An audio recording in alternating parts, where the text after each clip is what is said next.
Good evening everyone, welcome to civil service study. Next test पर आ जाइए UP PCS के लिए और प्रैक्टिस करेंगे इसमें हम हिस्ट्री के प्रश्नों पर। ठीक है, 30 से 32 प्रश्न पूछे जाते हैं यूपी पीसीएस में। तो चलिए स्टार्ट करते हैं। प्लेलिस्ट इस टेस्ट सीरीज़ की बना रखी है, कम से कम 8000 हमारे टोटल प्रश्न हो चुके हैं। ठीक है, 8000 से भी ऊपर।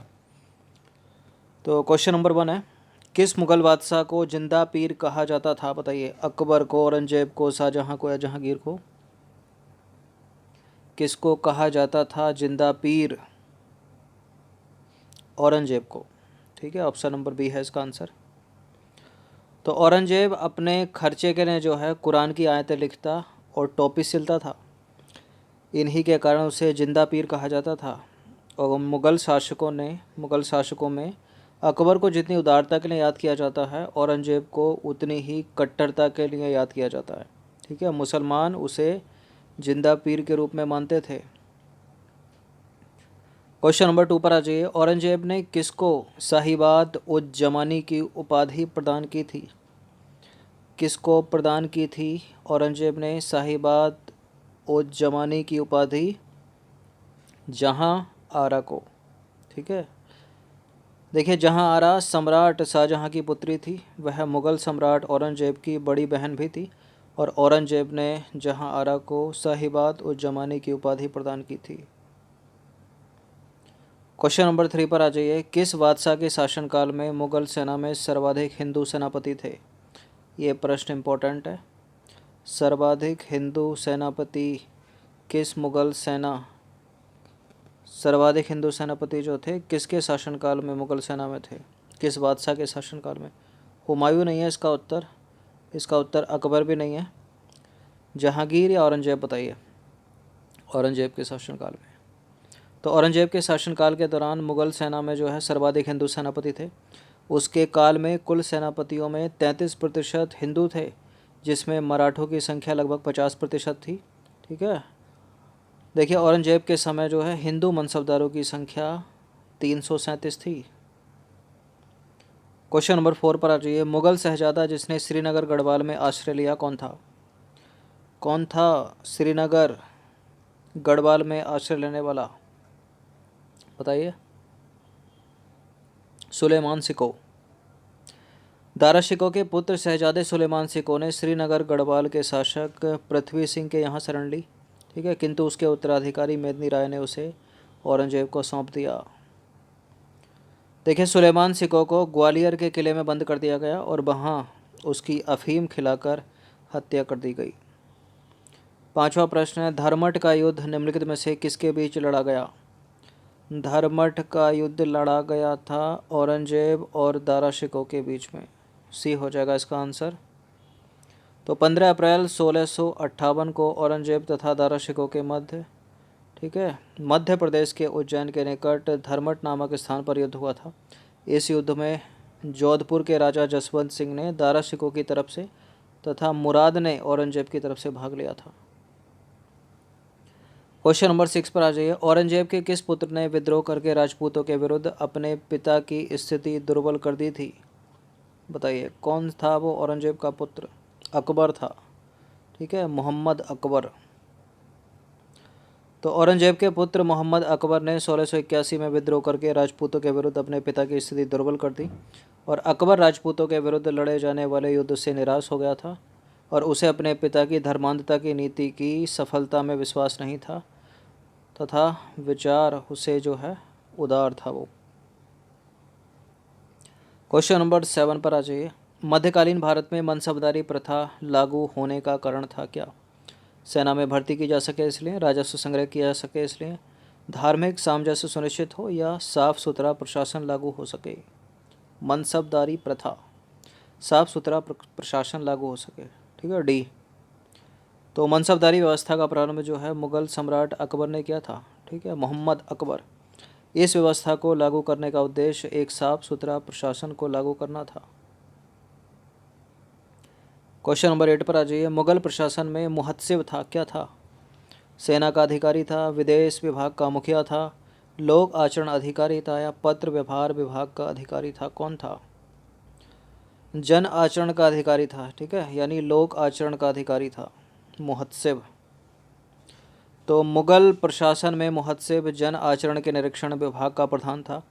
उसका कार्य सार्वजनिक आचरण को उच्च बनाए रखना था। ठीक है, आचरण को शुद्ध बनाए रखने के लिए अकबर ने नगरों में मदिरा की बिक्री तथा वेश्याओं का निवास निषिद्ध घोषित कर दिया था। क्वेश्चन नंबर 9 पर आ जाइए। निम्नलिखित में से किसे मुगल सेना में चिकित्सक नियुक्त किया गया था? किसको नियुक्त किया गया था मुगल सेना में चिकित्सक? मनुची को। ठीक है, सी। तो निकोलाओ मनुची को मुगल सेना में चिकित्सक नियुक्त किया गया था। 1659 में दारा शिकोह की मृत्यु के बाद इसने चिकित्सक का पेशा अपना लिया और यह यूरोप आया था, जिसने भारत आकर दारा शिकोह की सेना में तोपची के रूप में नौकरी की। औरंगजेब द्वारा चलाया, ठीक है, जिहाद का अर्थ क्या है? क्या था औरंगजेब ने जिहाद जो चलाया था? जजिया था, होलीवार था, दारुल इस्लामी या दार उल हर्ब? दारुल इस्लामी। देखिए, औरंगजेब जो था एक कट्टर रूढ़िवादी सुन्नी मुसलमान था। उसने इस्लाम के नेतृत्व को समझते हुए कुरान यानी शरीयत को अपने शासन का आधार बनाया। देखिए, 1559 में औरंगजेब ने कुरान के नियमों के अनुरूप इस्लामी आचरण संहिता के नियमों की पुनर्स्थापना के लिए अनेक अध्यादेश प्रसारित किए थे। ठीक है, औरंगजेब का प्रमुख लक्ष्य किस देश भारत को दार उल हर्ब यानी काफिरों का देश के स्थान पर दार उल इस्लाम यानी इस्लाम का देश बनाना था। ठीक है, बनाना होगा। देखिए, औरंगजेब एक उत्साही सुन्नी मुसलमान था। उसकी धार्मिक नीति सांसारिक लाभ के किसी विचार से प्रभावित नहीं थी। बीबी के मकबरे का निर्माता कौन है? बीबी के मकबरे का निर्माता हुमायूं तो नहीं है। अकबर द्वितीय है, शाहजहां है या औरंगजेब है? औरंगजेब है। देखिए, बीबी के मकबरे का निर्माण जो है मुग़ल बादशाह औरंगजेब ने 1678 में करवाया था। यह उसने अपनी पत्नी रबिया उद दौरानी की याद में बनवाया था। दिलरस बानो बेगम को रबिया उद दौरानी के नाम से भी जाना जाता था। ठीक है, यह ताजमहल की आकृति पर बनाया गया था और यह औरंगाबाद महाराष्ट्र में स्थित है। इसकी स्थापत्य कला शैली जो है सुप्रसिद्ध ताजमहल पर आधारित थी, अतः इसे द्वितीय ताजमहल भी कहा जाता है। परंतु ताजमहल की तुलना में यह मकबरा कम सुंदर है। ठीक है, रबिया उद दौरानी का मकबरा, औरंगाबाद महाराष्ट्र। निम्नलिखित में से कौन सम्राट औरंगजेब की पुत्री थी? कौन सी पुत्री थी इसमें औरंगजेब की? जहां आरा, रोशन आरा, गौहर आरा या मेहरून निसा? ये तो बहनें थीं, उसकी पुत्री ये थी मेहरून निसा। तो मेहरून निसा औरंगजेब की पुत्री थी। इसके अतिरिक्त औरंगजेब की अन्य पुत्रियां थी जेबुन निसा और जिंतुन निसा। ठीक है, जहां आरा, रोशन आरा और गौहर आरा ये बहनें थी औरंगजेब की। ये शाहजहां की पुत्रियां थीं और शाहजहां का बेटा औरंगजेब खुद। संत रामदास को किसके शासनकाल से संबंधित किया जाता है? संत रामदास वही हैं ये समर्थ गुरु रामदास। किसके शासनकाल से? औरंगजेब के या शाहजहां के? औरंगजेब के। देखिए, समर्थ गुरु रामदास का मूल नाम था नारायण सूर्या जीवंत कुलकर्णी। ठीक है, इनका जन्म हुआ था महाराष्ट्र के जालना जिले के जाब नामक स्थान पर 1608 में और यह मुग़ल शासक औरंगजेब के समकालीन थे। संत गुरु रामदास या समर्थ गुरु रामदास सिख संप्रदाय के चौथे गुरु थे।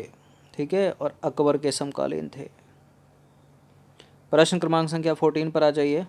जजिया कर किसके शासनकाल में फिर से लगाया गया? जजिया जो अकबर ने लगाया था उसके बाद समाप्त किया गया, फिर औरंगजेब ने आकर फिर लगा दिया।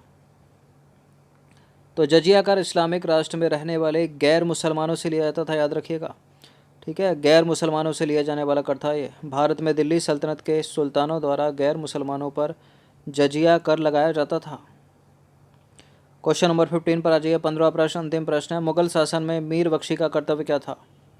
क्या किसानों से कर वसूल करता था या आय व्यय का लेखा जोखा रखता था, न्याय प्रदान करता था या भू राजस्व अधिकारियों का पर्यवेक्षण करता था? क्या करता था मीर बख्शी? भू राजस्व अधिकारियों का पर्यवेक्षण करता था। देखिए, मुग़ल काल में या मुग़ल शासन में मीर बख्शी जो है भू राजस्व अधिकारियों का पर्यवेक्षण करता था तथा साथ ही सैन्य विभाग के वेतन के लिए भी उत्तरदायी था। हालांकि यह वेतन जैसे कार्यों हेतु जिम्मेदार था। ठीक है, देखिए, किंतु वेतनाधिकारी का कार्य मीर बख्शी का नियमित एवं स्थायी कार्य नहीं था, ये भी याद रखिए।